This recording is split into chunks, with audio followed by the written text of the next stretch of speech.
recluimiento, para compartir, para formarnos, en fin, para avanzar en nuestras visiones alternativas. Bueno, entiendo que esto es parte de un ciclo en el cual han estado discutiendo sobre los diversos aspectos que esta crisis ha sacado a la luz, ha puesto sobre el tapete, ¿no? Entonces yo no voy a intentar volver sobre una serie de temas que asumo han sido ya trabajados.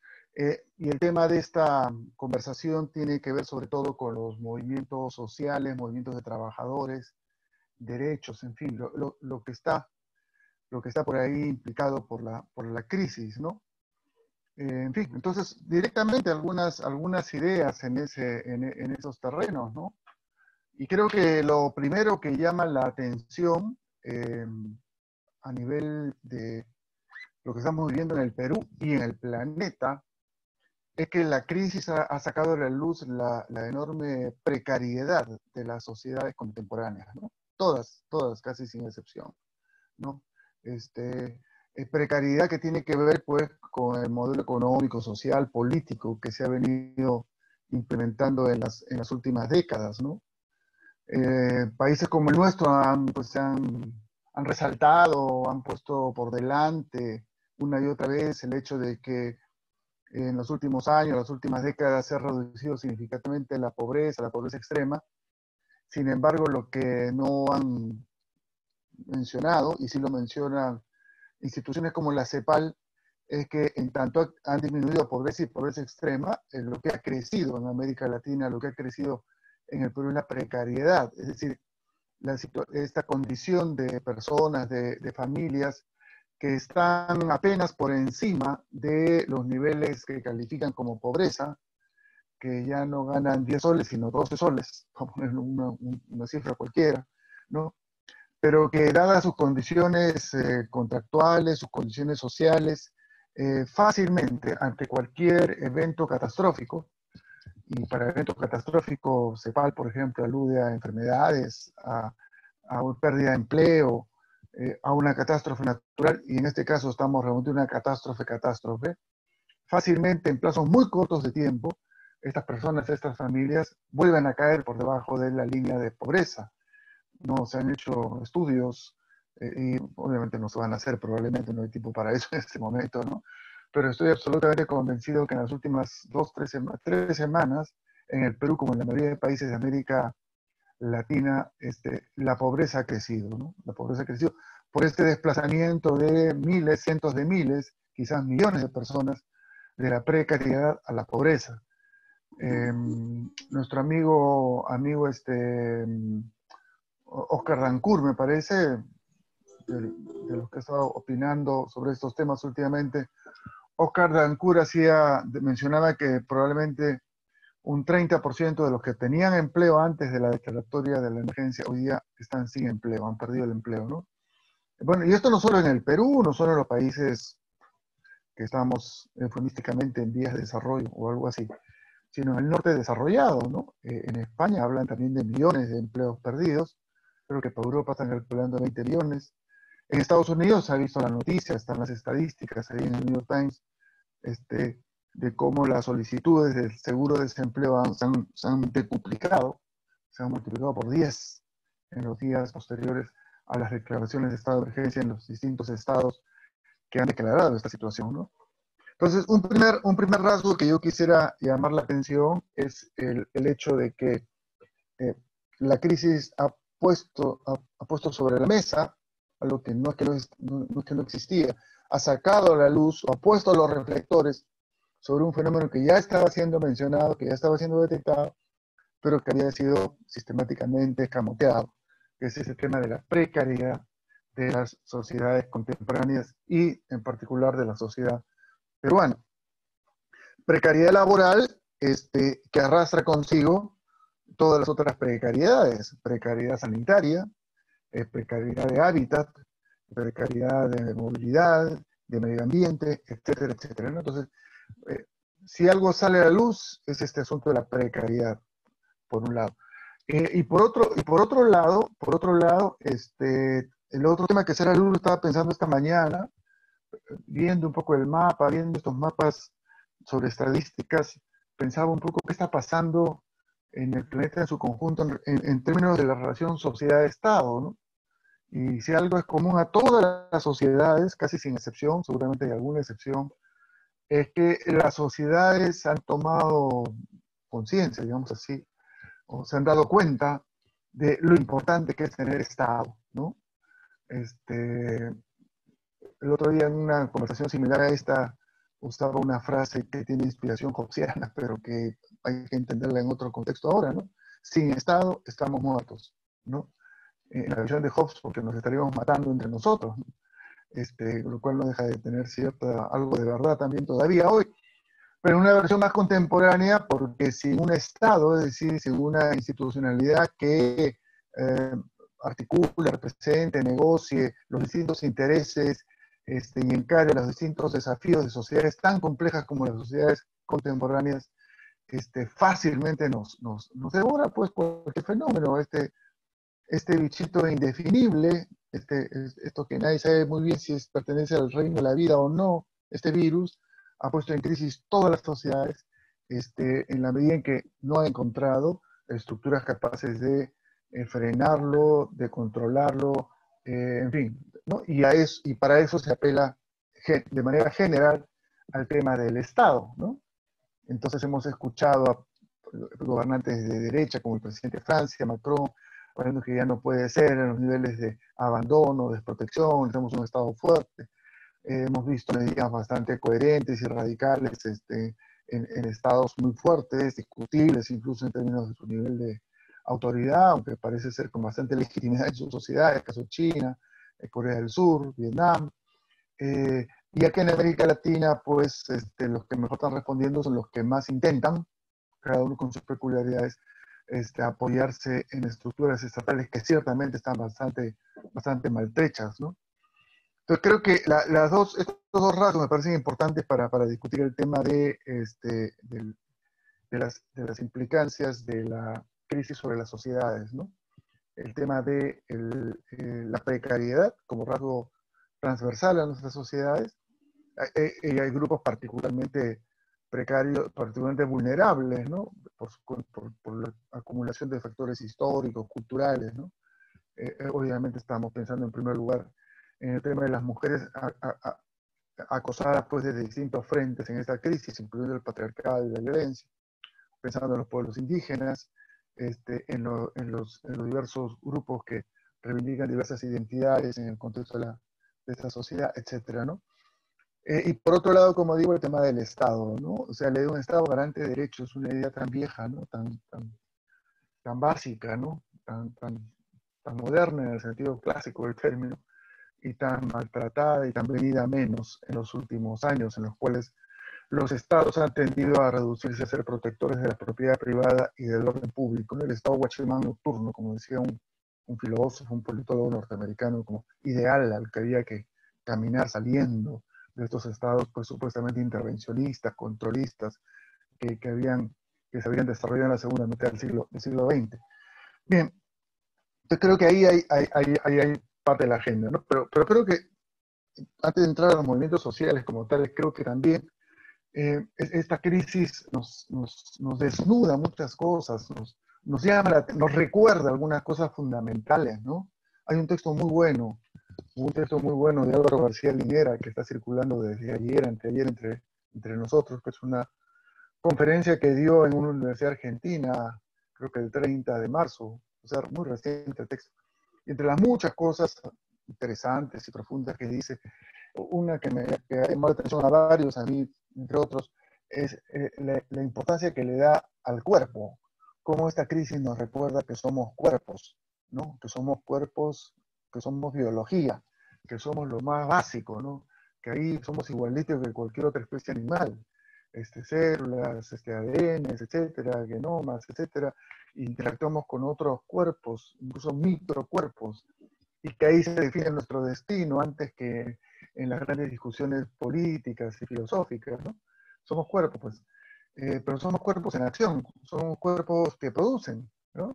Somos cuerpos que trabajan, que transforman, para bien o para mal, con excesos muchas veces en las últimas décadas o siglos. Y esta crisis nos ha recordado de manera tremenda que nuestra sociedad es una sociedad de productores, es una sociedad basada en el trabajo humano, y que cuando por una u otra razón este trabajo humano cesa, la sociedad en su conjunto entra en crisis, ¿no?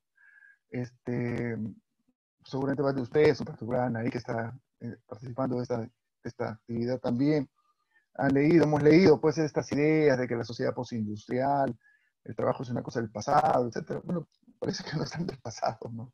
Y el trabajo físico, mover cosas, poner cosas aquí, allá, romper cosas, armar cosas, transportarlas, venderlas, eh, es, es el corazón mismo de la sociedad en la cual vivimos. Y cuando eso para, la sociedad para, ¿no? Y claro, tenemos la realidad virtual, la red, pero eso no reemplaza, pues, ¿no? O sea, los porcentajes de gente que en el planeta están en el teletrabajo, que supuestamente sería la gran novedad, es mínimo, incluso en los países más desarrollados, ¿no? Aquí en el Perú no llega ni al 6-7%, según parece. En fin, somos producción, somos trabajo, sabemos todo lo que eso implica como desafíos, como riesgos, pero seguimos siendo eso como sociedad, seguimos siendo eso que alguien dijo hace ya casi 2 siglos, ¿no? Para poder pensar, para poder filosofar, para poder hacer poesía, necesitamos comer, vestirnos y para eso necesitamos producir. Y podemos producir de una u otra manera, etcétera, eso es otro asunto, ¿no? Y entonces hay ahí ese llamado de atención sobre lo que somos como sociedades y lo importante que es tener ahí relaciones pues que no sean las que hemos tenido hasta esta crisis, las que seguimos teniendo hoy día, ¿no? Estas relaciones precarias, arbitrarias, inestables, este, inciertas, ¿no? Eh, porque esto repercute en todo el tejido social, en todas las dimensiones de la vida humana, ¿no? Puede ser efectivamente, claro, a veces se confunde, ¿no? Es cierto, o sea, a diferencia de otras décadas, a finales del siglo pasado, hoy ya no somos una sociedad de trabajadores sindicalizados, ¿no? Pero básicamente sí seguimos siendo una sociedad de trabajadores, ¿no? De gente que produce, transforma, cambia, intercambia, transporta, compra, vende, etcétera, ¿no? Como digo, para bien o para mal, y seguramente con muchas críticas a la forma como se ha venido haciendo eso hasta hoy. Eh, y esto lo estamos viviendo ahora con intensidad. Eh, esta idea que es propia de la sociología del siglo XX, ¿no? De que las identidades se construyen a partir y en relación a las relaciones que se establecen en la producción, en el trabajo. No deja de tener su vigencia hoy, ¿no? El problema es que las relaciones que se construyen hoy que se desarrollan hoy en la producción de trabajo son tan precarias que las identidades terminan siendo precarias y fragmentarias, ¿no? Y las vidas terminan siendo muy inciertas, muy inciertas.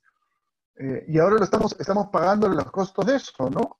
Este, Imagínense ustedes lo que serían nuestras sociedades si es que hubiésemos mantenido un tejido social mínimamente estructurado, relaciones laborales mucho más extendidas de las que hoy tenemos, formalizadas, digo yo, eh, lo que hubiese significado ese tejido para poder canalizar todos estos intentos que hay, desesperados, a veces desordenados, o en otras, de querer llegar a las personas que efectivamente necesitan tener algún recurso complementario, dinero, alimentos, salud, para poder encarar la crisis. No hay cómo. No hay cómo porque el capitalismo contemporáneo lo que ha hecho es precarizar todo, reducir al mínimo las relaciones formales en todos los ámbitos y dejar entonces sueltos a millones de ciudadanas y ciudadanos a los cuales hoy es muy difícil llegar de manera sistemática, planificada y ordenada, ¿no? Yo creo que entonces por ahí están los temas que deben pensarse, ¿no? Que deben comenzar que son los que nos pone esta crisis por delante, ¿no? Entonces, como digo, ya todas las connotaciones ambientales, económicas, seguramente también, políticas de esta crisis, las han conversado en sesiones anteriores, este, eh, las han puesto en común en ocasiones anteriores en estas conversaciones, ¿no? Yo quería llamar la atención más sobre el componente social, ¿no? Esta enorme precarización y a la vez este reclamo de Estado y este vacío que hay y esta incertidumbre que hay y los riesgos que eso tiene, ¿no? Los riesgos que eso tiene es en que en la medida en que el vacío se sienta más cotidiano y con más intensidad, el pedido no va a ser simplemente de que haya Estado, sino que cualquier Estado, ¿no? Y cuanto más rápido y más eficaz y más contundente, mejor, ¿no es cierto? Y eso fácilmente deriva, pues, en una aceptación, digamos así, cuando no un reclamo de estados autoritarios, caudillistas, etcétera, ¿no? En ese sentido, entonces, creo que por ahí habrían una serie de temas a pensar, ¿no es cierto? O sea, la crisis ha sacado a la luz las características más nocivas del modelo económico-social de las últimas décadas, la enorme precariedad, la concentración, las desigualdades, la precariedad del Estado, pero a la vez nos ha puesto desnudamente al frente lo que realmente somos. Esta idea de Álvaro García, somos cuerpos y somos una sociedad que depende de su trabajo y de su producción, ¿no? Y las distorsiones que se han producido ahí son micros y son macros. El micro es este asunto de que no hay relaciones laborales este, estables, permanentes, no hay derechos en las relaciones laborales, ¿no? En fin, toda la precariedad del trabajo. Y a nivel macro es esto de que la producción se ha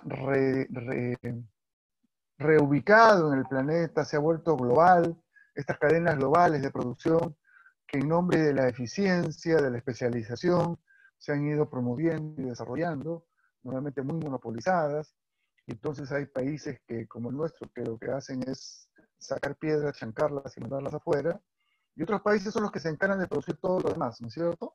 Todo lo demás. Y hay los que se especializan en producir los grandes insumos básicos, el corazón de las cadenas productivas y lo que se encargan luego de transformarlo en productos más vendibles, los que simplemente compran y los que venden, etcétera. Bueno, todo esto ha llevado a esta enorme crisis de insumos sanitarios que está atravesando el planeta. Los europeos han descubierto en estas semanas que ni siquiera producen mascarillas, igual que los norteamericanos. Trump acaba de ordenar que bloqueen la venta a esta empresa, creo que tengo una mascarilla de esa marca, creo, a una de estas empresas que produce mascarillas, que importa, que distribuye mascarillas en Estados Unidos, que le bloquee un envío que estaba haciendo a Canadá, porque eso se requiere para la situación al interior de Estados Unidos y los canadienses se han puesto el grito en el cielo. Y muchos de los medicamentos que se utilizan para los efectos colaterales de la epidemia, sabemos que no hay una cura para la epidemia, menos aún una vacuna. Claro, son productos hechos por los laboratorios conocidos, ¿no? Pero los insumos básicos de todo, parece de un 70-80% de las medicinas, los grandes insumos, o sea, los grandes componentes, se producen en China, o por ahí, ¿no es cierto? En China y Vietnam. Entonces, y ese comercio está cerrado. Y es el tema de los respiradores, ¿no? No solo en el Perú están escaseando los respiradores, incluso en Estados Unidos y en Europa. Y entonces están apelando a que las fábricas de autos dejen de fabricar autos y fabriquen respiradores.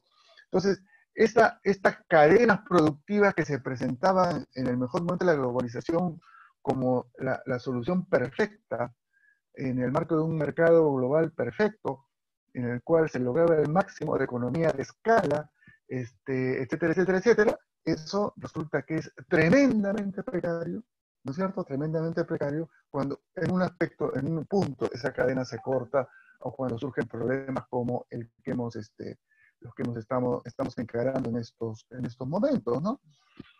Para no hablar del tema de los alimentos, el tema de los alimentos. Acá nos defendemos porque mal que bien, eso lo ha resaltado varias veces nuestros especialistas agrarios y hay un muy buen comunicado del Condeagro, que no sé si lo ha mencionado alguien antes en estas conversaciones, yo invito a que ustedes lo busquen, lo lean y lo difundan, ¿no? Mal que bien en nuestro país, por razones históricas, la reforma de Velasco, etcétera, etcétera, etcétera, tenemos pues economías campesinas maltrechas, economías familiares campesinas maltrechas, pero que sobreviven ahí, que proveen el 60-70% de nuestra alimentación, ¿no? Pero ¿qué pasaría con nosotros hoy si dependiésemos exclusivamente del arroz vietnamita, del trigo norteamericano o ruso, y qué sé yo, de las papas holandesas, ¿no? Y de cosas así, estaríamos al borde del desabastecimiento nacional. En fin, entonces creo que por ahí están los temas relacionados con el mundo del trabajo, de la producción, que esta crisis ha sacado a la luz y son los temas a los cuales tenemos que responder, ¿no? Y tenemos que responder de manera creativa y afirmativa, ¿no? Y ahí viene entonces el tema de los movimientos sociales en todo esto, ¿no? Um, no es el caso de hacer un balance, ¿no? Pero se requiere, quizás luego con calma, hacer un balance de qué ha pasado con los grandes movimientos sociales, estos que se articulaban en el Foro, Foro Social Mundial, los foros regionales, el Foro Amazónico, ¿no?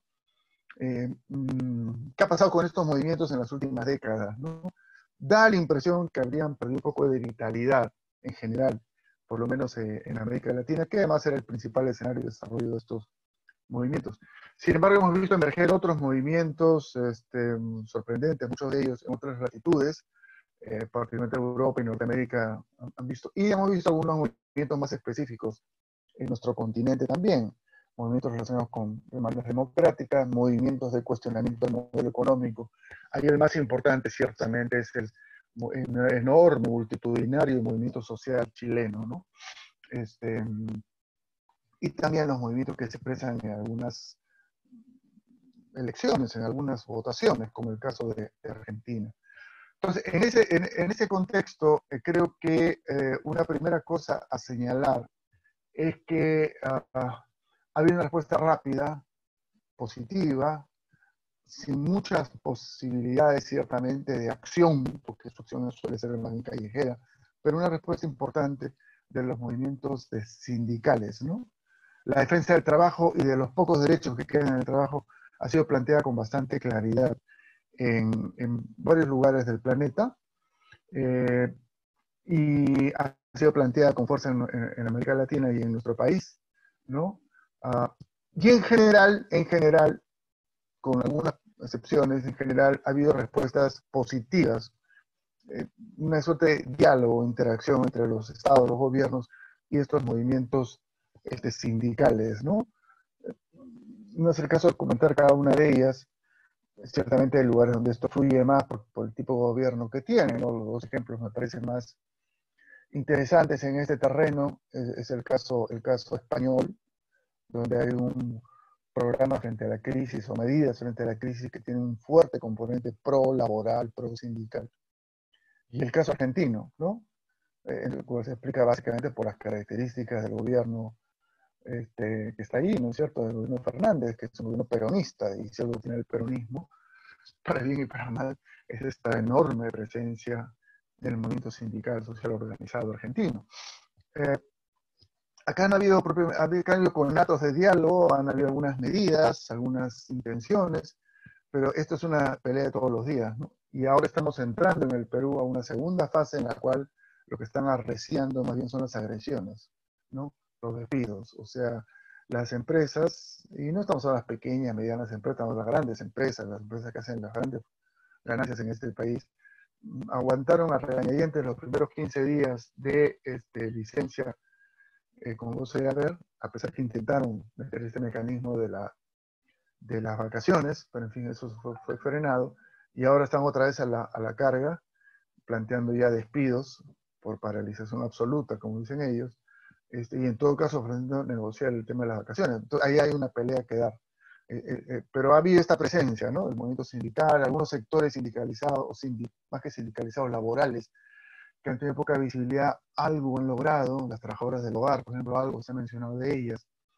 Y creo que es importante mencionar el hecho de la presencia también todavía limitada, pero muy importante y con mucho potencial programático y estratégico de los movimientos agrarios campesinos, ¿no? Esta coalición entre Conveagro, como ustedes saben seguramente es una coalición de organizaciones agrarias que incluye las organizaciones más clásicas, más de campesinos, tipo la CCP, la CNA, hasta organizaciones de productores, ¿no? Los productores del plátano, del arroz, del café, etc. En alianza con las juntas de regantes, que de hecho es la organización social más extendida en el campo peruano, ¿no? Seguramente los amigos, amigas que están aquí en la conversación de provincias saben de eso, ¿no? En todo sitio donde hay actividad campesina hay riego, y para que haya riego tiene que haber juntas de regantes y eso es organizar. Y eso se ha conjugado con Conveagro desde el año pasado ya, planteando una plataforma común y ahora están actuando, interactuando, tienen un diálogo con el Ministerio de Agricultura, más o menos fluido, y hay posibilidades interesantes ahí de trabajar temas, ¿no? Eh, y por otro lado están los movimientos, son parte del movimiento sindicato, tienen un peso específico y algunos sectores que tienen un rol particular en la emergencia. En primer lugar, obviamente, los trabajadores de la salud, ¿no? Que están ahí en primera línea, merecen todo nuestro apoyo, respaldo. Están justamente reclamando mejores condiciones para atender la emergencia. Están recibiendo algunos apoyos de parte del gobierno y veremos qué pasa luego con ellos en un proceso de reconfiguración de los sistemas de salud en nuestro país. El movimiento de mujeres también ha tenido expresiones en estos días, no como un gran movimiento articulado, sino que de sus múltiples y diversas voces ha puesto claramente en la agenda el tema de la violencia contra la mujer, los riesgos que hay en relación con este punto en el contexto de la cuarentena, ¿no? Que no son menores. Hay procesos de seguimiento, de apoyo, ¿no? Las distintas expresiones de la diversidad sexual también han logrado visibilidad. Francamente ha sido bien, bien importante, creo yo, que tanto el presidente como el ministro del Interior hayan hecho alusión a este sector al hacer el anuncio de esta restricción de circulación, ¿no? El reconocimiento claro de la diversidad en la práctica, en palabras muy simples, quizás no con toda la solidez doctrinal, argumentativa que nos gustaría escuchar, pero es el que se siente y se viste como es lo que se viste, lo que se presenta, ¿no? Esto es tremendo en este país tan conservador, ¿no es cierto? Lamentablemente parece que algunos policías todavía no han escuchado a su ministro al respecto. En fin, entonces hay un abanico ahí de asuntos, hay otros movimientos más específicos, se comenzó a recibir cositas de los movimientos ecologistas, ambientalistas, de diversos movimientos que se plantean lo alternativo en esferas muy concretas de la vida, ¿no? Y ahí yo quisiera, y con esto probablemente voy terminando para escuchar juntos a Anaí, ¿cuál sería una agenda, ¿no? Para los movimientos sociales en esta crisis? Porque esto no es para después la crisis, porque ese después yo no sé cuándo llegará. Yo estoy convencido de que no volveremos a lo que éramos antes, y eso no está mal, eso es un avance. Sí hay el peligro de que vayamos a sociedades pues atemorizadas, atomizadas, egoístas, posesivas, con regímenes muy autoritarios encima. Eso es una posibilidad real, y eso tiene sus voceros en países como el nuestro, ya no es el fujimorismo, ciertamente el principal, pero que personajes diversos estén levantando banderas de ese estilo con bastante respaldo, con inicial respaldo, ¿no? Es preocupante. A mí me preocupa más Urresti que Fujimori a estas alturas, sinceramente, en ese terreno. Pero en fin, eh, digamos, eso es posible, pero no volveremos hacia atrás. Podemos ir a un régimen de película posapocalíptica. No es que vayamos a eso necesariamente. Entonces tenemos que ser capaces de rápidamente articularnos, ¿no? Articular alternativas, tejer lazos transversales entre los movimientos. Y ahí la tarea primera y fundamental es imaginar, y no solo imaginar y trasladar a propuestas otro mundo, ¿no? Las propuestas de otro mundo, con mucha responsabilidad, con mucha seriedad, con mucha audacia también, sin caer en romanticismos. No es que vamos a volver a un mundo de aldeas y de aldeanos viviendo de sus cultivos y de sus tejidos artesanales, porque eso es inviable en un planeta de 7.000 millones de habitantes, o en un país de 30 millones de habitantes. En fin, pero sí tenemos que pensar otras formas de vida, otras formas de producción, otras formas de intercambio, otras formas de vida cotidiana. Y creo que la necesidad de combinar las alternativas programáticas más macro, más estratégicas, con alternativas micro de vida cotidiana es hoy día más que nunca urgente y es factible hacerlo. Es decir, hay una predisposición, creo yo, en todo caso mayor hoy, mucho mayor hoy que hace algunos días frente a este tipo de planteamientos, ¿no? Los niveles de disciplina que se están manifestando mal querían en la mayoría de casos, observando la distancia, guardándonos, etcétera, podrían fácilmente también servir para temas de reciclaje, de limpieza, de cuidado del medio ambiente, cuidado de la naturaleza, que podrían pasar luego a otras prácticas, ¿no? prácticas de consumo, prácticas de promoción de lo nacional. Pero eso tiene que estar acompañado de nuevas políticas públicas, ¿no? Hay cosas que son evidentes, que son ya de perogrullo, casi a estas alturas. Nadie se atrevería a oponerse hoy a que necesitamos otro Estado, ¿no es cierto? Otro Estado diferente, mucho más fuerte en el buen sentido y mucho más democrático también a la vez, por supuesto, ¿no es cierto? Un Estado que tenga capacidad de decisión y que juegue un rol en la salud pública, en la educación pública, un Estado que promueva una economía alternativa diferente, ¿no? Hay temas que están ahí sobre la mesa, ¿no? Seguridad alimentaria. ¿Quién hoy día podría oponerse a propuestas claras, precisas de seguridad alimentaria basada en mercados regionales e incluso locales, ¿no? ¿Quién se atrevería a decir hoy que para qué producimos tal o cual cosa si la podemos comprar en el mercado mundial? ¿No? Nadie se atrevería a decir eso, aunque en el fondo lo siguen pensando, ¿no es cierto? Y no solo la seguridad alimentaria, la seguridad sanitaria, ¿no? Cada país, y nuestro país, requiere tener la producción de insumos, de bienes, incluso de máquinas necesarias para manejarse en crisis sanitarias, porque como estas se van a repetir más en el futuro. Y esa misma lógica se podría extender a otros temas. Yo creo que ahí necesitamos que los movimientos sociales se articulen mejor en torno a estas propuestas. Y simultáneamente, desde abajo, plantear nuevas formas de vida cotidiana, ¿no? Nuevas formas de vida cotidiana a nivel familiar, a nivel intergeneracional, a nivel de barrio, ¿no? Que complementen las propuestas más generales, más macro, ¿no? Creo que en ese sentido, la relación entonces entre los movimientos sociales, llamémoslo más clásicos, sindicatos, federaciones campesinas, comunidades, que de hecho se van a fortalecer, creo yo. Quizás no crecer mucho, pero lo que hay, ahí está, y va a seguir estando ahí, y van a ser interlocutores, ciertamente, en esta crisis, con movimientos más específicos, más de agendas particulares, movimientos emergentes, movimientos vinculados con identidades, con agendas particulares. Esa relación necesitamos hacerla más fluida, ¿no? Hacerla más fluida y ahí ustedes, creo, los jóvenes, pues, tienen un rol, ¿no? Y creo que particularmente ustedes que trabajan esos temas del planeta, vienen por el futuro, si algo tiene como agenda, vaya agenda, es el planeta, tienen un rol que cumplir, ¿no? En fin, hasta ahí llegaría yo en esta presentación. He sido ideas un poco, quizás, diversas. No sé si concatenadas, por lo menos, no sé si ordenadas. Y quedan ahí para que ustedes las piensen y las conversemos. Y más bien les cedo la palabra a Anaí. Adelante. Muchas gracias. Sí, por favor, Anaí. Hola, bueno, espero que la conexión esté estable, la verdad se ha ido a ratos, pero sí he podido escuchar la mayoría de lo que ha comentado Eduardo, poniendo en contexto este tema de la crisis, ¿no?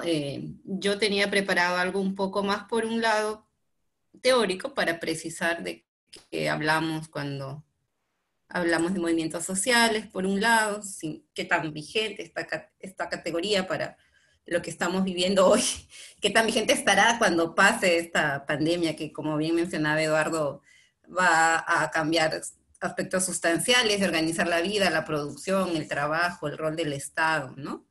Pero creo que vale la pena verlo para poder también luego entrar un poco más en terreno a lo que está pasando en Perú, a cómo se está desarrollando esta acción colectiva de diferentes grupos sociales, actores, etcétera, ¿no? Entonces, mi entrada iba por ahí, por precisar algunos conceptos, algunas ideas de lo que entendemos por movimientos sociales, situarlos en el Perú, qué movimientos tenemos en este momento político y quizá terminar más bien problematizando algunos aspectos en medio de esta crisis del coronavirus que se combina con otras crisis que ya vivía el país, ¿no? Como la de la corrupción, la de este cierre del ciclo neoliberal que ya están hablando algunos, ¿no? Entonces, esa es como la propuesta. Empiezo comentando estos aspectos de los movimientos sociales que entendemos. Creo que una definición básica es estas formas de organizar la acción colectiva ante un problema común, ¿no? En base a una identidad compartida que los identifica y los diferencia a la vez, ¿no? Este nivel de organización, liderazgos que se despliega para plantear discursos, posturas sobre determinados aspectos de la problemática social, ¿no? Es un concepto además que surge muy en medio de la crisis de los sindicatos, que eran los principales vehículos que organizaban las demandas de las sociedades hasta antes de la Segunda Guerra Mundial, ¿no? O sea, los grandes movimientos de trabajadores en el siglo XIX, inicio del siglo XX, son los que van consiguiendo derechos y son los que logran representar y plantear las posturas de las grandes mayorías ante el Estado y la sociedad, ¿no? Entonces, esas formas de organización colectiva sindical van a perder peso porque la sociedad misma se diversifica y hay más demandas que ya no caben en esta forma sindical, ¿no? Es ahí, por ejemplo, a partir de los 60 que va a empezar a tener mucha más resonancia este concepto, ¿no? Va a ser trabajado también desde las ciencias sociales, y es así que empiezan a hablarse del movimiento feminista, que son el movimiento de las mujeres, por ejemplo, que ahora ha tenido un nuevo repunte, digamos, pero que también en los 60, con intelectuales como Simone de Beauvoir, como la misma lucha por los derechos reproductivos, la píldora, etcétera, tiene un momento de ascenso, ¿no? Estos movimientos verdes que le llamaban, que ahora también tienen un nuevo momento con todo el tema del cambio climático, pero que en ese tiempo estaba también con el tema nuclear, etcétera, ¿no? Entre otros, ¿no? que van surgiendo en distintas latitudes, primero, como digamos, en Europa, pero en distintas latitudes, en la medida que las sociedades, como decía, se hacen más complejas, hay otras demandas que ya no caben en esta estructura más tradicional que eran los sindicatos, y que van a ir planteando tanto a la sociedad como al Estado sus diversas problemáticas, ¿no? Por ejemplo, en América Latina también va a surgir con más fuerza, no sé, 80, 90, sobre todo en Ecuador, en Bolivia, el movimiento indígena, ¿no? Que reivindica esta etnicidad, este componente cultural, étnico de los países andinos, donde estos pueblos han sido permanentemente minorizados, pese a ser mayorías, ¿no? Entonces es interesante ahí anotar cómo estas formas de organización colectiva, que son los movimientos sociales, van desplegándose, desarrollándose en distintos lugares del planeta, ¿no? Y van enriqueciendo también, como decía, las formas de comprensión a partir de la sociología, la antropología, las ciencias sociales en general, ¿no? Entonces creo que esto como para puntualizar un poco lo conceptual, ¿no? Es un concepto además que alude mucho a lo contencioso, a la protesta, a la movilización, a la organización, ¿no? Y que, como vamos a ver más adelante, también tiene un límite en tanto los movimientos sociales no solo hacen movilización, sobre todo en América Latina, ¿no? Movilización y protesta, también participan en política, también tienen una dinámica de representación, ¿no? Entonces, por ese lado, hay ahí también digamos, una dinámica particular en América Latina que tiene que ver con esta cosa más sociopolítica, ¿no? No está disociada la acción social de la acción política, también por la fragilidad de los sistemas políticos, de los partidos, ¿no? Entonces, esa es una línea interesante para ver los casos latinoamericanos, ¿no? Como que en Europa era mucho más claro esta diferenciación entre el partido, la socialdemocracia, etcétera, que tenía su dinámica, y los movimientos sociales que tenían otra, ¿no? En nuestros países, digamos, esto es mucho más cruzado, más complejo, ¿no? Las relaciones, como decía, están mucho más imbricadas por ahí. ¿Qué tenemos en Perú para ir un poco aterrizando y que no nos gane el tiempo, ¿no? En el Perú también hemos tenido etapas de mucha movilización social. Creo que ahí hay como grandes momentos que van delineando también en los regímenes, los ciclos políticos, ¿no? Una dinámica de mucha movilización, muy politizada, además en torno a un eje de clase, sindical, que fue la movilización que terminó con la dictadura de Morales Bermúdez, ¿no? Y la Constitución de 1978, ¿no? Esa etapa de movilización, digamos, también muy vinculada a la acción de los partidos de izquierda, que luego deviene en un proceso de institucionalización, ¿no? De demandas que va absorbiendo el Estado, la nueva Constitución, etcétera. Y bueno, llegamos a, para hacerlo un poco más breve, otro momento de movilización que tiene que ver ya con el fujimorismo como un corte en esta dinámica, y con lo que viene después del fujimorismo, ¿no? Pues ya con el, digamos, a partir de la vuelta a la democracia, donde hay un nuevo ciclo de movilización social bastante intensa, donde está sobre todo vinculado a algunos ejes relacionados con el modelo neoliberal extractivo, ¿no? Ahí básicamente, para poder identificarlos, ¿no? Algunos ejes que tienen que ver con, primero, los movimientos que son más bien redistributivos, ¿no? Que demandan sobre todo salario, un incremento de los salarios, todo este tema relacionado a lo que tiene que ver con la actividad económica, ¿no? Que pueden ser sectoriales, sindicales, lo mencionaba Eduardo también, como en todos estos años, incluso durante el fujimorismo, lo poco que queda, o lo que queda, no somos un país con gran tradición sindical, a diferencia de otros, no hemos tenido gran industria aquí, ¿no? Entonces, es los sindicatos que han permanecido activos, ¿no? Vinculados siempre a alguna rama del sector público, productivo, por ejemplo, que han impugnado, han cuestionado permanentemente ese marco normativo heredado del fujimorismo y que sigue vigente, ¿no? Por ejemplo, el SUTE, pues, construcción civil, la misma CGTP, ¿no? Estas figuras como los servicios, la tercerización, los CAS, ¿no? Todas estas demandas que tienen que ver más bien, como decía, con mejoras salariales, redistributivas, relacionadas con el marco laboral vigente, ¿no? Eso es un eje de movilización, un sector de los movimientos sociales en el Perú que ha estado muy activo y que sigue estándolo, y que además es bastante politizado, ¿no? Que puede ser, a diferencia de otros que tienen otro tipo de dinámica política, en este caso sí es más clara la crítica, por ejemplo, al modelo que lo sustenta, ¿no? A esta política neoliberal de reducción del Estado, de disminución de derechos, ¿no? Otro eje de movilización que hemos asistido aquí tiene que ver más bien con todo esto que se ha dado en llamar movimientos socioambientales y de pueblos indígenas, ¿no? Que están vinculados también al momento extractivo, de boom extractivo que vivió el Perú entre 2000, bueno, la región en general, ¿no? Entre el 2002, el 2012, 15, digamos, como el pico más alto de este crecimiento de las exportaciones mineras y petroleras, ¿no? También con altos precios en el mercado, ¿no? Y que impacta decisivamente en los territorios de estas comunidades donde están los recursos, ¿no? Entonces se trata de impugnaciones, de demandas ligadas al control de los bienes naturales y del territorio, ¿no? Donde hay además intereses enfrentados, divergentes, ¿no?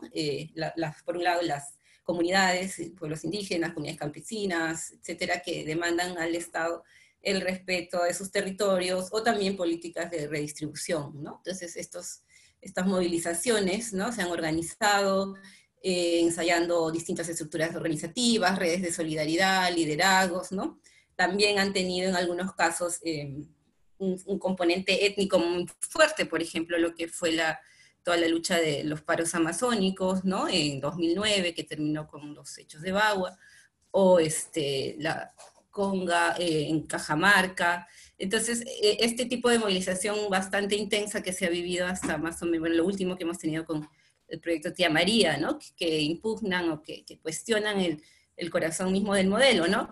Como decía, más bien localizados, territoriales, sin una red nacional, no, nunca. Las protestas siempre han sido bastante focalizadas territorialmente, pero constantemente presentes, ¿no? Y también, finalmente, un eje de movilización, de movimientos más bien ciudadanos, por ponerle algún nombre, que tiene que ver con este cuestionamiento a distintas formas de organización de la sociedad que han estado presentes, ¿no? En el caso, por ejemplo, del movimiento de la diversidad sexual, el movimiento LGBTI, que ha estado muy presente, reivindicando igualdad, derechos, la eliminación de toda forma de discriminación, ¿no? El movimiento mismo de mujeres, ¿no? Que ha tenido una presencia importante con toda esta demanda de cese de la violencia de género, el tema de Ni Una Menos, ¿no? Diversos colectivos feministas que están cada vez más cuestionando la normalidad del patriarcado instalado en nuestro país, ¿no? Creo que eso también es clave, reconocerlo como un movimiento social que tiene además mucho potencial de cuestionar distintos aspectos del sistema, ¿no? Y finalmente también, sobre todo en la zona urbana, colectivos ciudadanos, especialmente urbanos de defensa de espacios públicos, ¿no? Contra la arremetida de las inmobiliarias, de los malls, ¿no? Que son, digamos, precarizan la vida en colectivo, ¿no? Entonces, ese tipo de movimientos también han estado presentes, sobre todo a nivel urbano, y que terminan también cuestionando, como decía, este modelo de ciudad que se nos está imponiendo, ¿no? Entonces, esto como para caracterizar algunos tipos de movimientos sociales que se han desarrollado últimamente y cómo además entran a operar en esta crisis política que hemos vivido, ¿no? Eduardo lo comentaba un poco, pero es interesante además ver en qué momento llega esta otra crisis, que es la que genera la pandemia del coronavirus, ¿no? El Perú viviendo una crisis política en la cual han estado presentes estos actores que mencionaba, estos movimientos sociales, redistributivos, sectoriales, sindicatos, socioambientales, indígenas, etcétera, pero que ha tenido además un Estado, digamos, gobernado por una élite que ha mantenido determinado modelo económico y político, ¿no? Y que a partir del caso Odebrecht se revela que tiene pues una matriz bastante corrupta, que vincula diferentes problemáticas más bien relacionadas con el modelo mismo, ¿no? Y con la forma de organizar la sociedad, ¿no? Entonces, hay ahí también un nivel de interrelación entre la dinámica social y la dinámica política en la cual estos movimientos han tenido una opción, una demanda, una propuesta política que presentar o que respaldar, ¿no? Digamos que no solamente han sido actores del campo, como decía al comienzo de la protesta, sino también de la escena política, ¿no? Respaldando distintas opciones críticas al sistema. Lo hicieron con Humala en el 2011, lo hicieron con el Frente Amplio Ibero Mendoza el 2016, vamos a ver el 2021, sí, es el 2021 las elecciones. Entonces, digamos que también este correlato político de la acción social, que en el caso de la movilización social, que en el caso peruano y latinoamericano está bastante vinculado, ¿no? Y que tiene que ver, como decía, con esta relación político-social que hemos tenido y tenemos, ¿no? Y que va más allá de los momentos electorales, ¿no? O debería ir más allá solamente de los momentos electorales. Entonces, para ir cerrando, tal vez algunas ideas relacionadas justamente a cómo en este momento de crisis, como decía, en el Perú, en este caso es una crisis que se superpone a otra, ¿no? Estábamos saliendo de una crisis vinculada a la Bajato, renuncia de PPK, cierre del Congreso, nuevo Congreso, etcétera, y viene esta crisis del coronavirus, que es una crisis mundial, que como decía, replantea sustantivamente cosas que aquí ya estaban en cuestión, ¿no? El rol del Estado, como decíamos, que hemos tenido un Estado subsidiario, que más bien promovía la inversión privada, ¿no? En el caso, por ejemplo, de todos los movimientos socioambientales, el Estado se ponía del lado de la empresa privada y no de la ciudadanía, ¿no? O sea, el promotor de la actividad minera, petrolera, etcétera, y así era su rol, ¿no? Y creo que la Constitución lo dice así, además, ¿no? Por eso el amarre constitucional y la legitimidad del modelo que descansa en esa Constitución del 93, ¿no? Entonces, ¿qué posibilidades de transformación o recomposición traería este escenario? ¿Qué rol pueden jugar ahí los movimientos sociales que se han ido configurando todos estos años y que, como decía, cuestionan puntos sustanciales del modelo, ¿no? Con redes quizá todavía precarias. Por ejemplo, en Chile hay un gran movimiento contra las AFPs, ¿no? Es no más AFPs, que salen y millones de personas en la calle, en diversas ciudades. Aquí tenemos una opinión pública, entre comillas, ¿no? Favorable a eso, y ya el Congreso ayer, pero ha tenido esa dificultad para organizar la acción colectiva más sostenidamente, ¿no? Y creo que esa es una característica también de la sociedad peruana, ¿no? Esta fragmentación, esta dificultad para mantener sostenidamente la movilización, ¿no? Entonces esta demanda de no a las AFPs es una demanda pública, Vox Populi, etcétera, pero no necesariamente en este nivel de organización que, por ejemplo, en Chile, ¿no? O sea, en Perú y Chile son los únicos países ya que mantienen este modelo de AFPs, ¿no? y en ambos en crisis, ¿no? Entonces, estas demandas ciudadanas que van revelando el momento de agotamiento de un modelo que se impuso en el 92 con el fujimorismo, ¿no? Que se continuó con la transición democrática y que revela, como decía, distintos ya debilidades, crisis y que van revelando su desgaste, ¿no? Y la necesidad de cambios urgentes, ¿no? Uno, porque ya venía desgastado, ya teníamos una crisis en curso que tenía que resolverse de alguna manera, ¿no? Con las elecciones de 2021 y un nuevo momento político. Y otro, porque estos cambios que trae la pandemia van a generar también crisis y nuevos momentos, ¿no? Nuevos momentos políticos y económicos en torno al mundo del trabajo, etcétera, ¿no? Entonces yo creo que sin pensar que el virus va a cambiar todo y va a vencer al neoliberalismo, sí va a tener ahí un rol decisivo en cuanto a qué se puede continuar y qué se puede aprovechar de cambiar, ¿no? Porque no va a cambiar inmediatamente, o sea, son justamente los movimientos sociales, las organizaciones políticas las que tienen que dar ese empujón para que la cosa cambie, ¿no? Ahora que han circulado tantas lecturas, pareciera ya una realidad inexorable que definitivamente el mundo no será igual y será mejor, ¿no? Sí, creo que dice ya el comunismo va a llegar, pero eso no va a pasar, no va a caer del cielo, ¿no? Entonces creo que sí es urgente ponernos a pensar en estos ejes del modelo que deben cambiar, ¿no? El tema de la protección social que hablábamos con las AFPs, aunque no sea un movimiento organizado, es una demanda ciudadana, ¿no? O lo que hablábamos de cómo se ha gestionado todo este tema de socioambiental, de la vida, la reproducción de la vida de los pueblos indígenas en los territorios, ¿no? Es algo que también tiene que cambiar y que está asociado a un modelo y a una constitución que legitimó ese modelo que recorta derechos de los pueblos indígenas, ¿no? Lo mismo con los movimientos sindicales, laborales, ¿no? O sea, la proporción de trabajadores que tienen algún nivel de protección es mínima, ¿no? Un país que vive en 70% de la informalidad es un país sumamente precario, ¿no? Y lo vemos ahora cuando se quiere entregar los bonos a una minoría, como cuando en realidad la mayoría es la que necesita ese bono, ese 70% de personas, ¿no? Entonces, ¿cómo vemos este momento y qué cambios podemos apuntalar, ¿no? Creo que por ahí algunas ideas, y creo que sí, tener esta visión de movilización, de acción colectiva como necesaria para empujar los cambios que ahora tienen una oportunidad política, una estructura de oportunidad, ¿no? Una ventana que se abre con más fuerza a partir de esta pandemia, ¿no? Yo lo dejaría por ahí. Gracias. Vale, muchas gracias a ambos por sus exposiciones tan interesantes, tan bien estructuradas.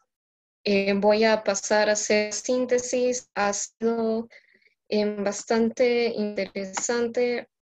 Voy a hacer mi mejor esfuerzo. Voy a empezar con Anaís. Empieza con 3 ejes: el conceptual, los movimientos sociales en Perú y algunas reflexiones acerca de la problematización de los aspectos en medio de esta crisis. En lo conceptual, define movimiento social como, a grosso modo, formas de organizar en base a un objetivo común, tienen una identidad que les diferencia para plantear posturas, discursos o determinados aspectos de las problemáticas sociales. En estos, alude a lo contencioso, la protesta, la organización. No obstante, también participan en política, representación, ¿no? Justamente por la fragilidad de sistemas políticos que encontramos en Perú, ¿no? En Latinoamérica, en algunos gobiernos. Entonces, por ello, la necesidad de los movimientos sociales de involucrarse en estos espacios también. Y los movimientos sociales en Perú, se han mencionado varios ejes: el eje de clase sindical, el eje vinculado al modelo neoliberal extractivo, que, bueno, van de acuerdo a movimientos de redistribución, los movimientos indígenas, socioambientales, un caso bastante conocido es el de Tía María, los movimientos ciudadanos, que, bueno, va más que todo a cuestionar diferentes formas de organización de la sociedad, como diversidad sexual, contra la discriminación, por los derechos de las mujeres. Y el eje urbano, que cuestiona un modelo de ciudad que se impone, ¿no? Que precarizan la vida en colectivo. De ahí tenemos la tercera sección de la expositora Anaís, que es un estado gobernado por una élite. Esto es lo que desvela la crisis actual, ¿no? Porque han habido dos crisis, ¿no? Hay el agotamiento de un modelo que se empezó, ¿no? En el fujimorismo, que conlleva la crisis que revela el desgaste y cambios urgentes. La crisis en curso con las elecciones del 2021 es parte de estos eventos clave en develar los desgastes, y la pandemia del COVID, ¿no? Y también que genera nuevos momentos políticos, económicos en torno al trabajo y otras luchas. De esta manera, se replantean cuestiones de rol de Estado, ¿no? La necesidad de plantearse medidas sistemáticas que sean constantes, y se enfatiza la importancia de la movilización colectiva, ¿no? Ya que está bastante presente en estos momentos no tan difíciles. Esto es esencial para poder encontrar soluciones a nuestras problemáticas. Eso por el lado de la expositora Anaís. Paso también brevemente a sintetizar la exposición de Eduardo, que ha desvelado esta crisis. Menciona la precariedad laboral, que arrastra consigo todas las demás precariedades de salud, medio ambiente. De esta manera, casi todas las sociedades se han dado cuenta de la importancia del Estado, justo con todas estas precariedades que ya preexistían.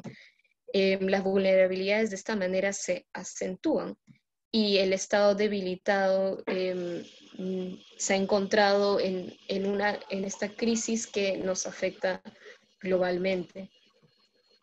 Rescata otra idea clave, que somos una sociedad de productores basada en el trabajo humano, y cuando ésta cesa, la sociedad también entra en crisis. Por sociedad de productores, no se trata de que hay bastante trabajo manual. El transporte, mover las cosas, es el corazón mismo de donde vivimos. Tenemos muchas personas que hacen bastante de estos trabajos. En otros puntos, las identidades se crean justamente a través de relaciones de producción en el trabajo, si es que a través de estas relaciones, ¿no? En el trabajo mismo. Pero como lamentablemente son tan precarias las identidades, también se vuelven fragmentarias e inciertas, ¿no? En el trabajo, las identidades en torno al trabajo. Las consecuencias de esto es que no tenemos un tejido social estructurado ni formalizado, hay precarización y vacío, muchos reclamos del Estado, incertidumbre y riesgos que pueden llevar a la ciudadanía a una aceptación de estados autoritarios, ¿no? Hay varias consecuencias de estas distorsiones. A nivel micro es la precariedad del trabajo, a nivel macro son las cadenas globales de producción, en nombre de la especialización, la eficiencia, ¿no? Que llevan a diversos problemas, como acerca de la provisión de insumos como las mascarillas, que cuando la cadena se corta, bueno, hay bastante problemas en cuanto a los recursos. Y entonces, ¿qué ha pasado con los grandes movimientos sociales en las últimas décadas? En Latinoamérica ha habido bastante cuestionamiento económico. 2 puntos, hay una respuesta rápida, positiva, ha sido planteada con bastante claridad y fuerza, es decir, hay diálogos con el Estado y movimientos sindicales. Y el segundo punto es de que algunas organizaciones en esta crisis que han mostrado estas respuestas son diversas. Voy a mencionar brevemente algunas: trabajadores del hogar, del agro, productores, en alianza con la Junta de Regantes, movimiento de mujeres, organización de diversidad sexual, movimientos ecologistas, ambientalistas. Después de esta crisis, esto es otro punto con los cuales va terminando esta síntesis, es que no volveremos a ser lo que éramos antes.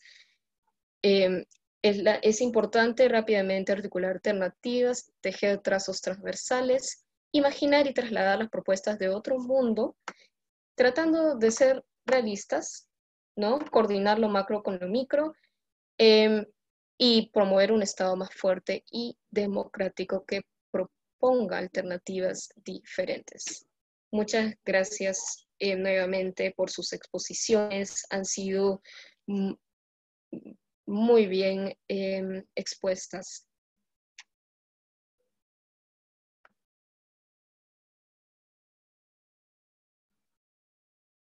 Vamos a terminar por recoger algunas preguntas. Estamos viendo ese tema en este momento.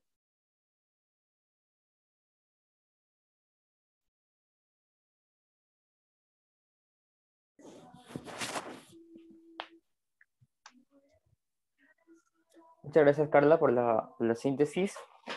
Muchas gracias a los expositores. Ahorita el equipo justamente está viendo el tema de preguntas.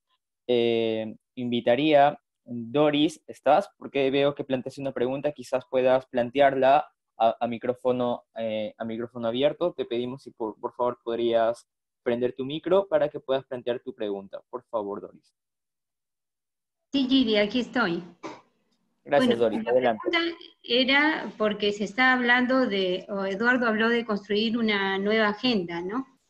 Que ya nada va a ser igual. Entonces, estos días bueno, Yanaí dijo que el 70% de la población peruana necesitaría un bono, ¿no? Como se le ha dado a los más pobres. Entonces, yo me preguntaba esto que ya está diciéndose bastante en Europa a raíz del tema de reducción del empleo, de la fuerza laboral, por el desarrollo de la robotización, ¿no? Se dice que esto está avanzando muy, muy rápidamente y que incluso las mismas empresas están hablando de una renta básica, ¿no? Entonces, desde el humanismo nosotros estamos planteando la renta básica universal e incondicional, ¿no? Para desligar el salario del trabajo y para que realmente la gente pueda trabajar en lo que quiera, ¿no? Como el desarrollo de la plena creatividad. No sé, bueno, acá yo no he escuchado que se esté planteando eso, pero ¿qué piensan los expositores en torno a esa propuesta, no? Muchas gracias, Doris. Muchísimas gracias. Igual sería importante una pregunta más para ir pudiendo cubrir un poco más. Veo que Jorge también ha planteado una pregunta. Jorge, ¿nos escuchas? Y sería importante también que menciones de dónde nos escribes o nos hablas. En este caso te pediríamos, si es que podrías, también en el caso de poder entender, prender el micrófono. No sé si Jorge Castillo está, que planteó la pregunta específicamente. ¿Aló, me De escuchan? todo, Jorge, ¿es Jorge Castillo el que planteó la pregunta en el chat? No, Jorge Linares. Ya, pero igual, si es que tuvieses alguna pregunta, sería bueno que la plantees también, hasta que Jorge nos escuche. Y buenas noches. Muchas gracias por permitirme. Si es que puedes acercar tu micrófono un poco más, porque si es que se te escucha muy bajo, te agradeceríamos, por favor. ¿Ahora me escuchan mejor? A ¿Aló? ver, adelante, adelante. Ya, la pregunta que yo hacía y me hacía es, ¿de qué manera se puede convertir el entusiasmo que existe en la población en una fuerza política cuando la actitud que se puede ver en la multitud de la gente, en muchas personas, es de la de no meterse en problemas? ¿Cómo puedes hacer para hacer que toda esa gente tenga los ánimos de luchar por algo? Cuando se ve que no, más bien, lo que tienen ellos es el ánimo más bien de no meterse en problemas. Esa es mi consulta, si se copió. Muchas gracias, Jorge. Te agradecemos. Muchísimas gracias. Las dos preguntas han sido anotadas. Igual hay otras preguntas más planteadas también que en un momento se va a exponer en diapositiva para la facilitación de la consulta de los expositores. Se está poniendo en breve. Un momento, por favor.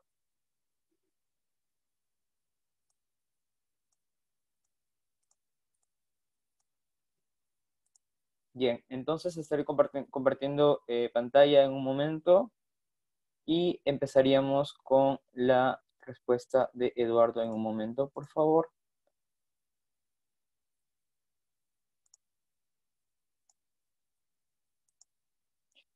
¿Quién está compartiendo pantalla? Le pediríamos que pueda dejar de compartir.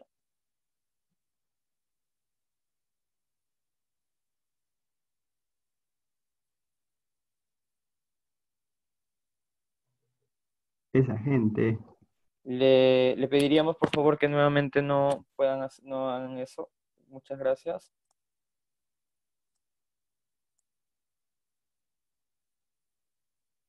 Bien, estas son las preguntas planteadas, Eduardo. Empezaríamos, la dinámica sería la siguiente: responderías estas dos preguntas, después Anaí respondería las dos preguntas que se le ha asignado por parte del público, por parte del equipo también, y después ambos responderían preguntas un toque más generales. Entonces, Eduardo, no sé si puedes encender tu audio. Ya, genial, Eduardo. Sí, ya está puesto mi audio. Sí, Hola, sí ¿qué puedes tal? visualizar la pantalla, ¿no? Que es donde Sí, están las sí, sí, preguntas. perfecto, gracias, Ya, excelente. perfecto. Adelante, Eduardo. Excelente, gracias. Ya, bueno, en primer lugar, saludos a Doris, creo que nos conocemos, Doris, ¿no? Bueno, gracias por la pregunta, es un tema que efectivamente debería haber estado desde el principio en la presentación. Sí, está planteado ya el tema de la renta básica universal e incondicional, eso está en la agenda global, curiosamente desde distintas trincheras, digamos así, de distintos ángulos, ¿no? Por un lado hay un razonamiento en fin, muy realista, muy descarnado, de quienes piensan que en la medida en que la economía global no va a volver a poder ofrecerle a sus sociedades, a las sociedades, ninguna oferta de pleno empleo, que durante la segunda mitad del siglo XX fue uno de los componentes pues, del estado de bienestar y del modelo social, económico de la posguerra, ¿no? La aspiración era el pleno empleo, y ya desde fines del siglo XX e inicio del siglo XXI está quedando claro de que el actual modelo económico no tiene eso como posibilidad ni como aspiración. Entonces hay quienes han dicho, bueno, si no vamos a poder emplear a la gente, paguémosle de todas maneras algo para que viva, ¿no? Entonces ese es el razonamiento, digamos, de la derecha empresarial. Este ultramillonario mexicano Slim es uno de los que ha planteado el asunto. Ciertamente nosotros también lo planteamos, la izquierda, los progresistas, etcétera, desde otro enfoque, ¿no? Que es un poco lo que Doris ha explicado bien en su fundamentación. Es dotar a todos los seres humanos de condiciones mínimas básicas para que sobre esa base puedan desarrollarse laboral y creativamente de acuerdo a sus capacidades, a sus aspiraciones, a sus talentos. Entonces creo que en ese sentido, sí, es un tema que deberíamos incluir. Yo creo que de alguna manera ha entrado esta discusión cuando creo que fue Dancourt, o no sé si fue Locampónico, ambos, plantearon la idea de que lo que había que hacer era transferirle 1.000 soles a todos los ciudadanos y punto, ¿no? Y por ahí se resolvía el problema, ¿no? Porque, comentando un poco esto de las AFPs, ahí hay que diferenciar dos cosas, ¿no? Uno es la crítica al modelo y la necesidad de cambiar eso de una vez por todas. En eso estamos todos de acuerdo. Y otra cosa que no ha sido tan fácil de explicar y que obviamente ha chocado con la urgencia de los sectores pues, que ven en la AFP una posibilidad de recursos, es el hecho de que el fondo de pensiones no tiene por qué ser usado como un fondo de emergencia para las crisis cotidianas. En el mismo sentido se pronunciaron la CGTP y las otras centrales cuando se quiso tocar la CTS, ¿no? O sea, son mecanismos de ahorro colectivo, individual, en fin, pues eso se puede discutir luego, que tienen determinados fines sociales, que es diferente a lo que es atender la emergencia. La emergencia se debe haber entendido, se tiene que entender de otras maneras, este bono es una de ellas, pero si hubiese, o sea, si hubiese una renta básica universal, ese hubiese sido el mecanismo principal para atender la emergencia, y creo que es un buen momento para plantearlo. Y junto con eso, otro tema que también está planteado, y no solo en Europa, en nuestro país tiene promotores muy potentes. El más importante, el más conocido es Carlin, que no solo es un excelente caricaturista, sino que también es un muy buen sociólogo, ¿no? Es el tema de la reducción de la jornada de trabajo. ¿no? Él lo ha planteado claramente a partir de una relectura actualizada de la obra de Marx, y lo planteó en un libro, Hable Viejo, si no me equivoco se llama, y en otros más, Carlos Tobar, Carlín. Y creo que es otro tema que habría que plantear, ¿no? A los europeos lo resumían en una frase: trabajar menos para que trabajen más, es decir, trabajar menos horas para que trabaje más gente. Creo que esos temas están ahí planteados, ¿no? Y claro, está la discusión sobre la robotización. Ahí hay opiniones diversas sobre sus impactos. Ciertamente, en general, lo que sí está claro es que la robotización desvaloriza la fuerza de trabajo, al margen de si genera otros empleos, etcétera, ¿no? Que tampoco es que eso sea la gran panacea, sí desvaloriza la fuerza de trabajo. Y hay, en fin, una discusión más a fondo, ¿no? Pero en concreto creo que en la crisis actual, el tema de la renta básica universal y el tema de la reducción de la jornada de trabajo deberían ser dos temas que se planteen en la discusión para ser incluidos en las políticas públicas, ¿no? Después están los temas de salud y educación, agricultura agroecológica, que ya no es pues creo que lo de salud y educación es básicamente, en fin, está fuertemente fundamentado en nuestros discursos habituales, y creo que hoy más que nunca está claro para el tema salud, y creo que también va a estar claro para el tema de educación. Miren ustedes, toda la crisis que se está generando en la educación privada, a todos niveles, por el hecho de que se ha roto lo que ellos llaman la cadena de pagos, es decir, los padres de familia legítimamente no quieren pagar porque no han recibido clase los hijos. ¿Cuándo comenzarán a recibir clases los hijos? Bueno, en algunos casos hay clases virtuales, pero no creo que eso cubra toda la diversa educación privada que tiene distintos niveles, ¿no es cierto? Ya, en todo caso va a haber menos pagos, pero los colegios tienen que tener profesores, y los profesores tienen salarios, tienen contratos.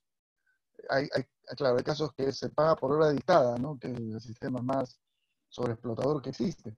Pero sospecho que en los colegios más serios se paga por contrato. O sea, el profesor gana su sueldo todo el año, no solo cuando da clases. Y va a haber meses que los padres no pagan. Entonces, ¿cómo se va a manejar eso, no? O sea, no funciona, pues. O sea, lo que se está demostrando ahí es que un modelo de educación privada no resiste situaciones como estas, ¿no?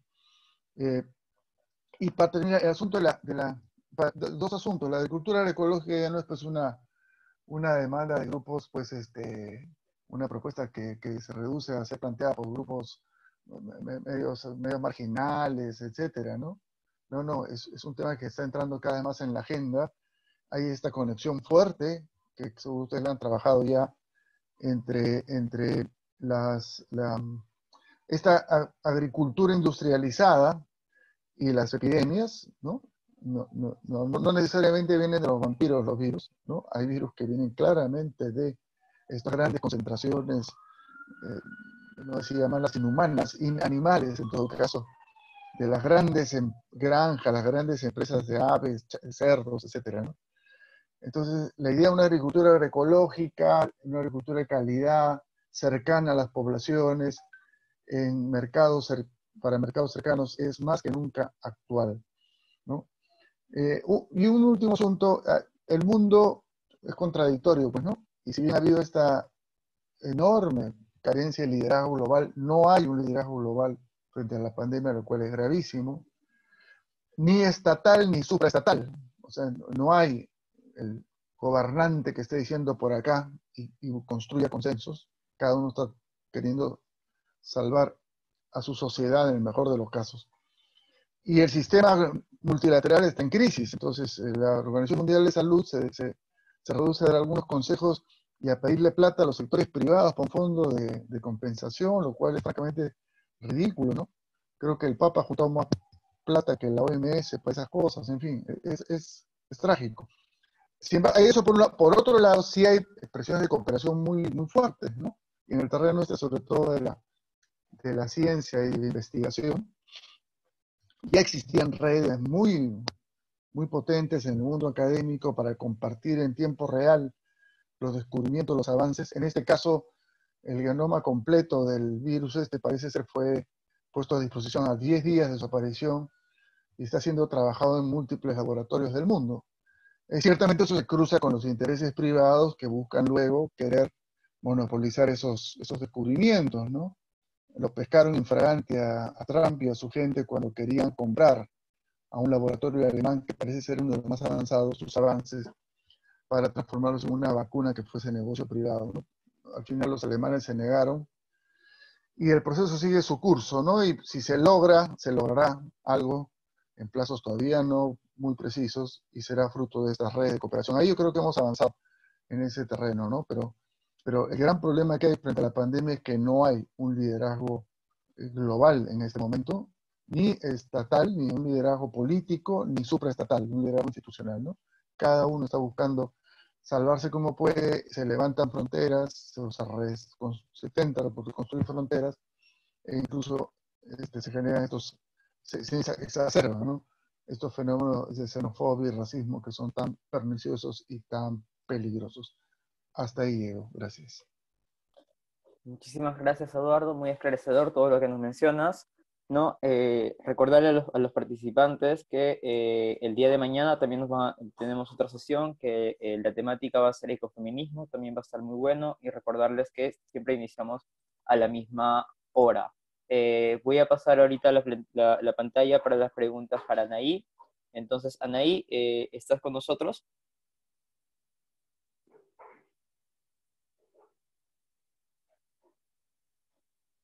Anaí.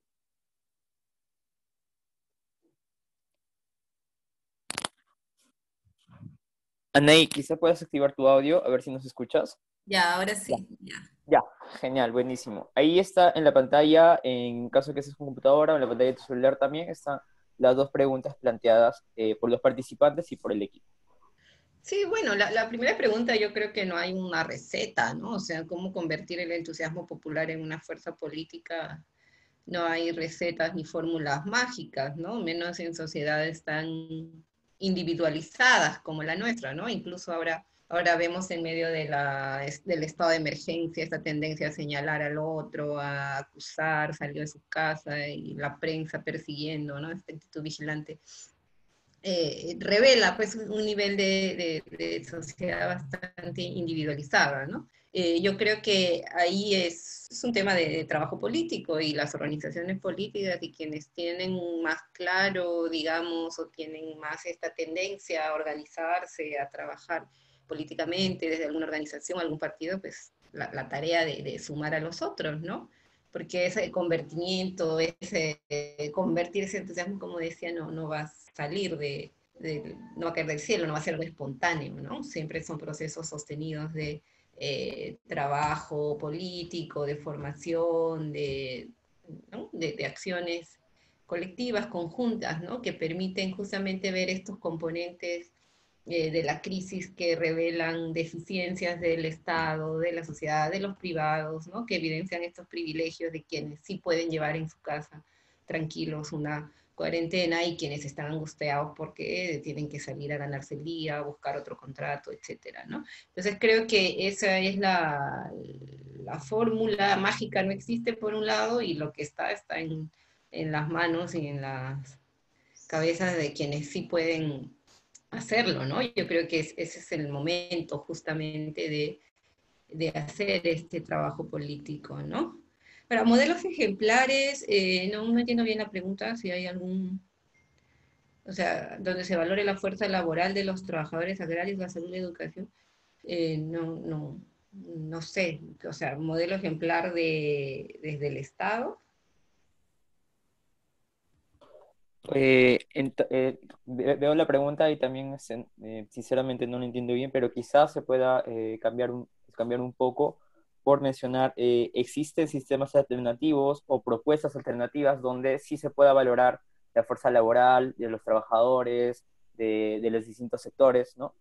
Podría ir por ahí la pregunta quizá.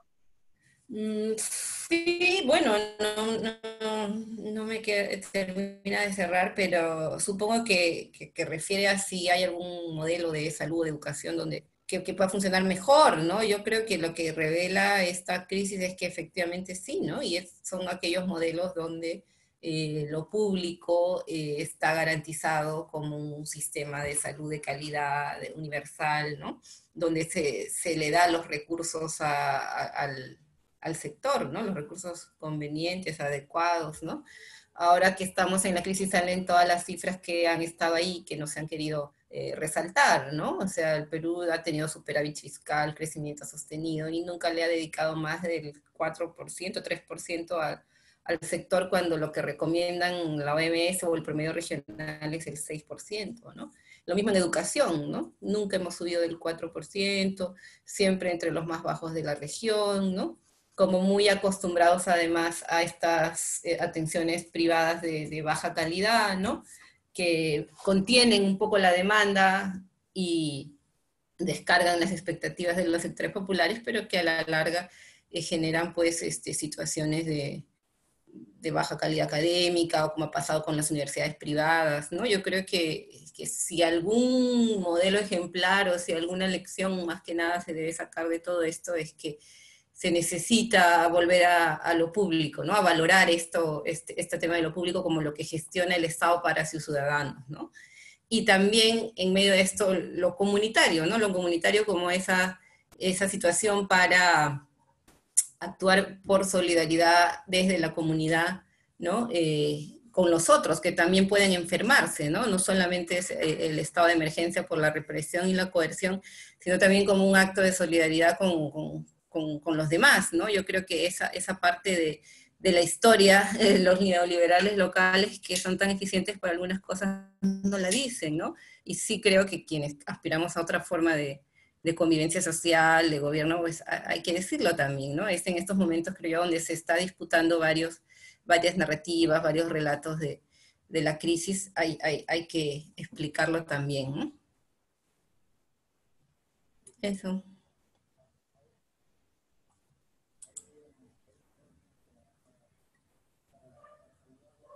Muchísimas gracias, Anaí.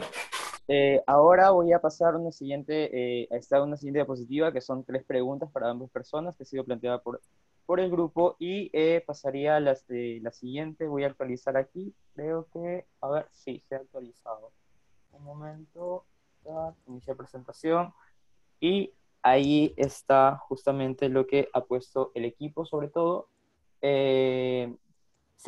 Iniciaríamos así, en este caso arrancaríamos por Eduardo. Él elegiría una de las 3 preguntas a responder, y después Anaí una de las 3 preguntas también para que responda, ¿no? Entonces, Eduardo, iniciamos contigo, escoges una de las 3 preguntas y adelante. Ok, un poco repentino, pero a ver, vamos a ver. Ya, bueno, la primera, no, mi respuesta es que no existe un directorio. Deberíamos tratar de construir algo así como un directorio más razonado que simplemente direcciones y eso, ¿no?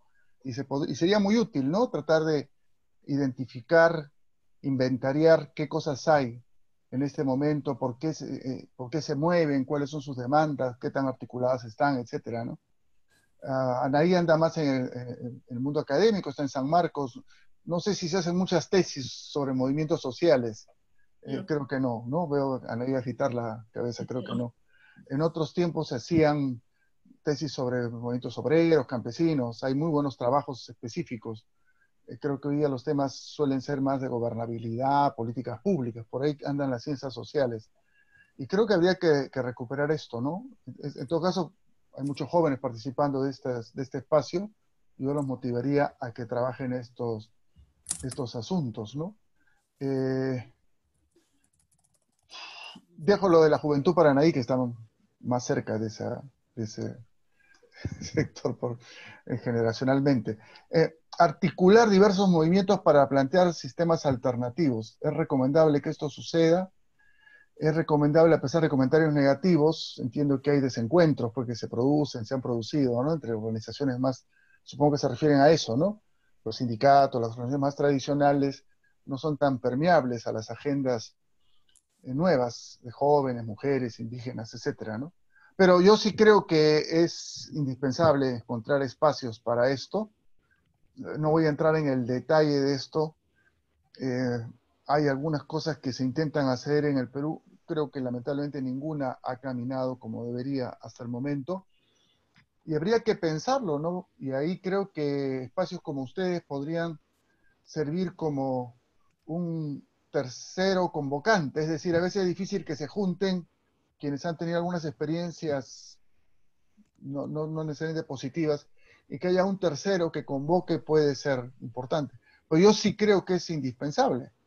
Ahora, el gran articulador de esto, los grandes articuladores de esto deberían ser los partidos políticos, los movimientos políticos, no para subsumirlos en una sola agenda, sino para descubrir lo común y trabajar lo común.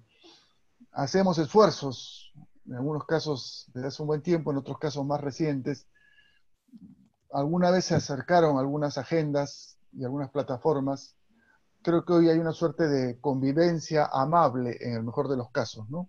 O sea, quienes levantan una agenda más sindical aceptan la existencia de agendas feministas o agendas juveniles y viceversa, y por lo menos hay eso.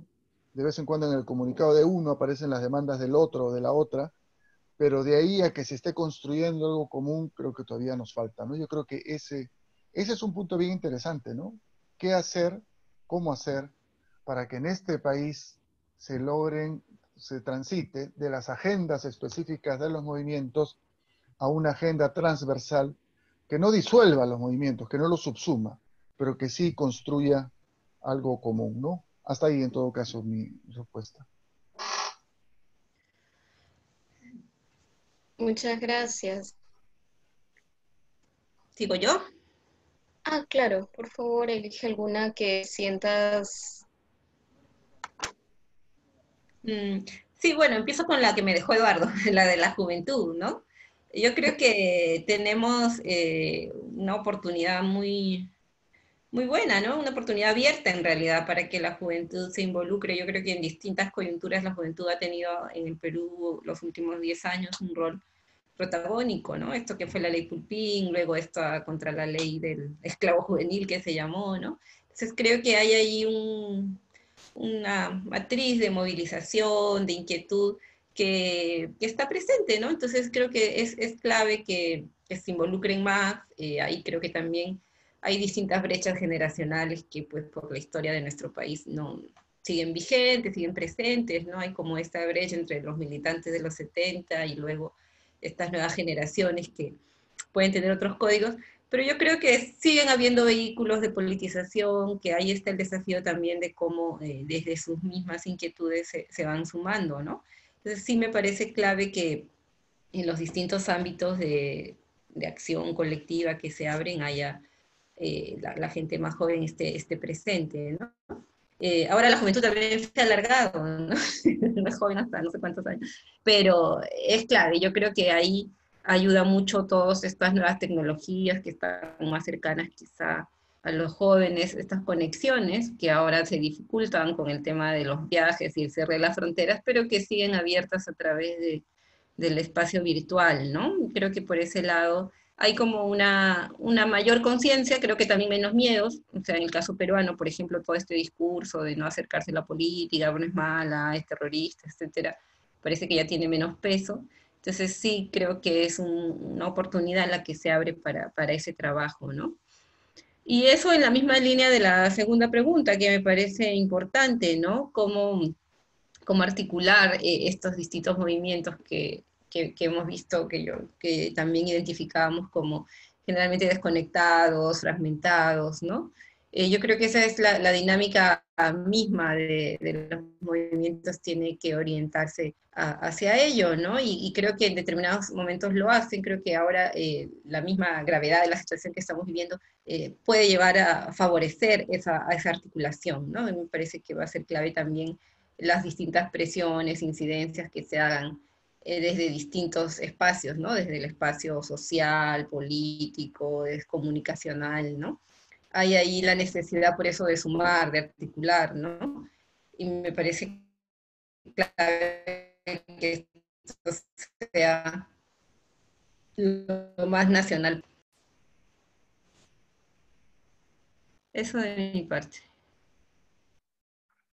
Muchas gracias. Nuevamente agradecer a ambos expositores por realmente eh, presentar de manera tan elocuente y también precisa em, temas tan importantes en nuestra coyuntura actual que merecen definitivamente mucho más atención, mucha más visibilidad, mucha mejor incidencia en toda nuestra sociedad y claro, eso también involucra al Estado. También disculparnos por si hubieron problemas de entendimiento en las preguntas. Seguiremos mejorando eso en las futuras presentaciones. Y muchas gracias también a todas las personas quienes pusieron sus preguntas. Esperamos de que hayan sido respondidas satisfactoriamente y también nuevamente ha sido un gusto tenerles aquí. Eduardo y Anaís, estamos profundamente agradecidos por parte de todo el equipo. Gracias a ustedes, yo me voy desconectando, tengo labores por aquí. Gracias. Entendemos. Muchas gracias. Hasta luego. Hola, yo también muchas gracias a ustedes por la invitación. No ha sido la primera y espero que sigamos encontrándonos. Los felicito por el trabajo que hacen. Y bueno, y en particular, pues, a Doris un grato reencuentro después de un cierto tiempo, ¿no? En fin, nos seguimos Sí, viendo. Eduardo. Adiós. Adiós, adiós. Sí, definitivamente, ojalá no sea la última vez, definitivamente nos vamos a volver a encontrar probablemente en otros espacios y si no también en espacios similares que hagamos en el futuro. Muchísimas gracias nuevamente, damos por terminada la sesión, también gracias a los participantes. También recordarles que el día de mañana tenemos nuestra última sesión de cierre. Bueno, no, en sí misma no será la última, dado que mañana queremos cerrar un primer momento, porque todavía hay muchas más temáticas que abordar. El equipo va a reorganizarse, va a plantear algunas cosas para poder plantear otra suerte, otro conjunto de seminarios en los próximos días. El día de mañana están invitados, están invitadas, compartan el link, por favor, se les va a hacer llegar en el transcurso de las horas y de mañana en la mañana también. La temática es ecofeminismos. Vamos a tener, si es que no hay ningún percance, a la congresista Rocío Silva Santisteban.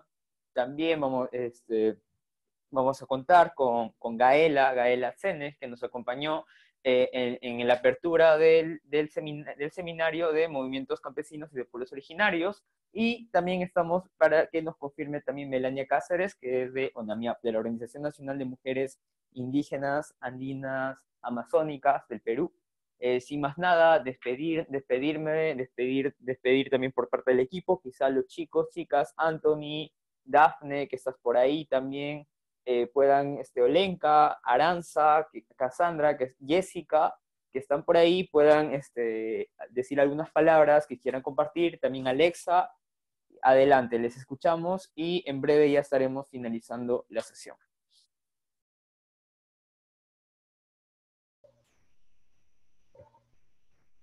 Hola, buenas noches chicas y chicos, agradecidas por su participación y que nos sigan acompañando para mañana, que es un tema muy importante e interesante, y a la par a los próximos seminarios que estamos reorganizándonos para poder seguir brindando y compartir conocimiento con ustedes. Y síganos en nuestras redes, que todo lo estamos publicando por ese medio.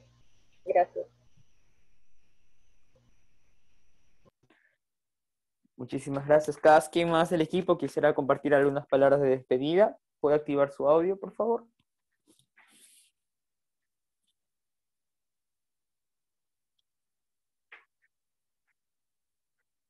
Adelante, Anthony.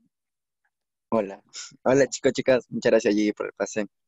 Agradecer, ¿no?, la participación, la constancia, la motivación para el equipo de seguir haciendo esto y sobre todo el tema de ver que abordamos temas de cultura nacional, temas formativos, temas súper importantes y y como dice Cas, esperamos verlos, que podamos seguir compartiendo espacios de interés como estos.